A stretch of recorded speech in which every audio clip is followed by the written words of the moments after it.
Sonny Stitt is another saxophone player that was very influential to me when I was developing a lot of my vocab, and I think Sonny Stitt is an interesting player to try to translate over to the guitar, and a lot of his licks do require some very specific types of articulations or specific fingerings, and in that regard I do think there is a lot of good insights to be gained from taking Sonny Stitt licks and translating them over to the guitar, opening yourself up to a lot of new types of articulations that probably aren't the most commonly utilized. And in addition to that, he also just has a very colorful note choice and has a very particular distinct sort of sound that is very uniquely Sonny Stitt. And through transcribing different licks of his, I've picked up on a lot of interesting little devices that he utilizes a lot, and we're going to talk about all of those in today's video. So there's going to be a lot of good stuff to be gained from these licks. And how the video is going to work is I'm going to take you through 12 different licks that are transcribed from a variety of different Sonny Stitt solos. And we'll go through one lick at a time, and I will break down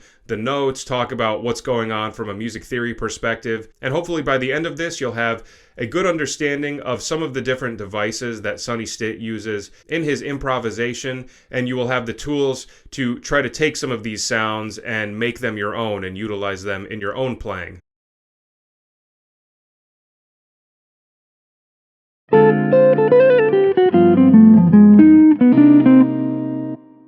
Alright, so this one is a minor 2-5-1 lick to the key of C minor, so we have D minor 7 flat 5, G7, and C minor 7. And there's something particularly interesting about this lick. If you look at the very first note of the lick, he starts on an A natural, which against D minor 7 flat 5, A natural is actually the natural 5, not the flat 5.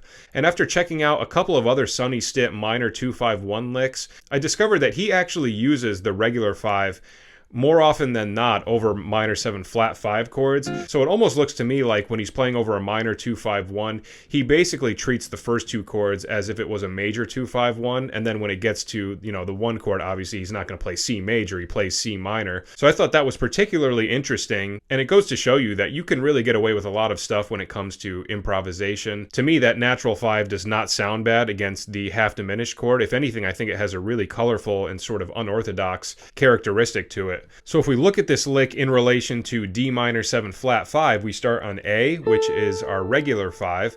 Then we do C, which is the flatted 7th, back to the 5th. Now right here he does this little slur thing where he goes. Now to me, when I see that, it looks just like something you would do out of D Dorian. So like I said, I'm pretty sure he is just thinking Dorian over the minor 7 flat 5 chord, because if you look at these notes intervallically against D, this is the 6, flat 7, 6, and then the 5th, and I'm only picking the first note, the B note. Then after that, then we do G, F sharp, and F.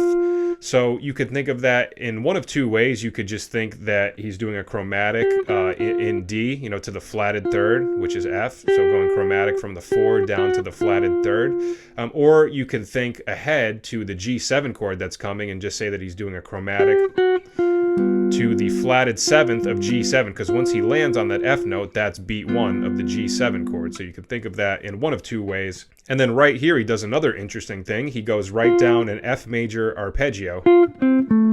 So after the chromatic from the G to F, then he does F, C, A, F.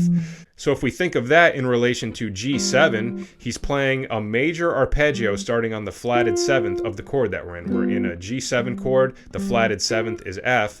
So if you play a major arpeggio starting on the flatted 7th of a dominant chord, it gives you like a G sus sort of sound. Again, something that you would probably utilize over a major 2-5-1. So I'm not seeing any altered tones popping up at any point so far, which is really interesting, and it shows you that it really can work fine over a minor 2-5-1. So he does that, and then at the very end, he does A flat to E flat. So this is the first time where we hear some altered tones on the 5 chord. So that's the flat 9 and the sharp 5 of the G7 chord.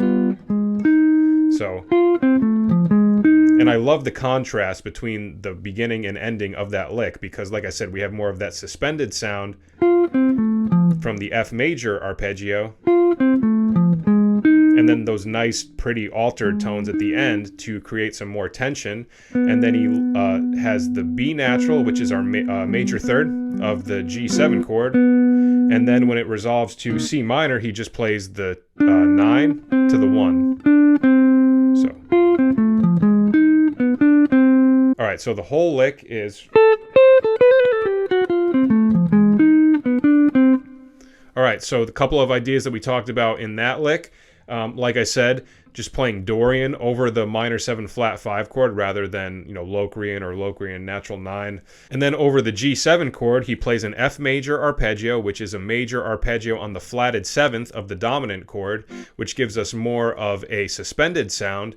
And then at the very end, he does the flat 9 and the sharp 5, which creates some more altered tones to contrast the first half of that G7 line very nicely. All right, that is lick number 8. Now on to lick number 9.